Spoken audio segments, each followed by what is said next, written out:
Assalomu alaykum hammaga. Bugun bizni birinchi munbobimiz inning grammatikasi hisoblanadi. Inning grammatikasi otlarga qo'shilib keladi va bu grammatikani gapdagi vazifasi, gap nima haqida ketayotganligini bildiradi, ya'ni gapdagi bosh egaga qo'shilib keladi. Inning grammatikasini qo'shilish qoidasi: agar ot undosh bilan tugaydigan bo'lsa, in qo'shimchasi qo'shiladi va hyonin deb talaffuz qilinadi. Agar otimiz unli bilan tugaydigan bo'lsa, nin qo'shimchasi qo'shiladi. Misol uchun chonin. Bizda ikkinchi grammatikamiz yeyo grammatikasi. Yeyo grammatikani qo'shilish qoidasi. Bu grammatika otlarga qo'shilib, gapni oxirida keladi va hech qanday tarjimaga ega bo'lmaydi. Asli qoidasi shunaqa, hech qanday tarjimaga ega bo'lmaydi deb aytiladi, lekin siz tushunmaydigan bo'lsangiz, o'zbekchaga misol dir deb tarjima qilsangiz bo'ladi. Misol uchun o'quvchidir, olmadir, shunaqa agar bez tarjima qiynaladigan bo'lsangiz. Bu grammatikamizni qo'shilish qoidasi: agar undosh bilan tugaydigan bo'lsa, yeyo qo'shiladi-da, unli bilan tugasa, yeyo qo'shimchasi qo'shiladi. Boshida o'tgan inning grammatikamiz va yeyo grammatika qatnashgan holda bir nechta misollar ko'ramiz. Birinchi gapimiz chonin yujin yeyo.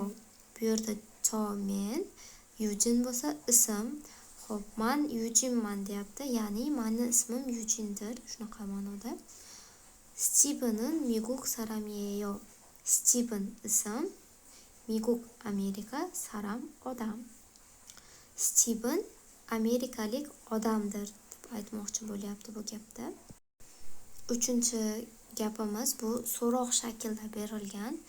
E'tiboringizlar uchun, agar yeyo grammatikasidan so'ng nuqta qo'yilsa, bu darak gap hisoblanadi. Agar oxirida so'roq qo'yilsa va yeyodagi yo qismi jarangdor shaklda, ya'ni jarangdor tovushda aytiladigan bo'lsa, bu so'roq gap hisoblanib qoladi. Hozir o'qib ko'rsataman. Shominshini chunguk saram yeyo. Endi bu yerda yo e'tibor bergan bo'lsangiz, jarangdor bo'lib chiqyapti. Suhbatdoshingiz savol beryaptimi yo darak beryaptimi, shu oxiridagi parimiga, ya'ni talaffuziga qarab bilsangiz bo'ladi.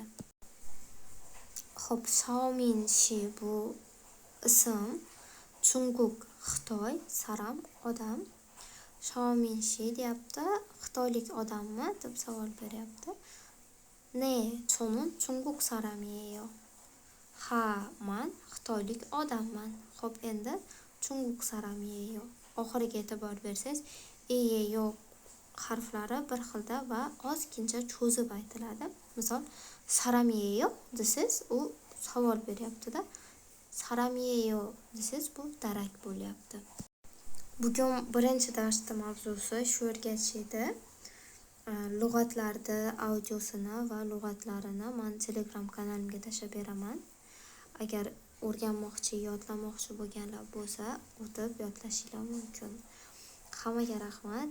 Siz bilan Nova bo'ldi.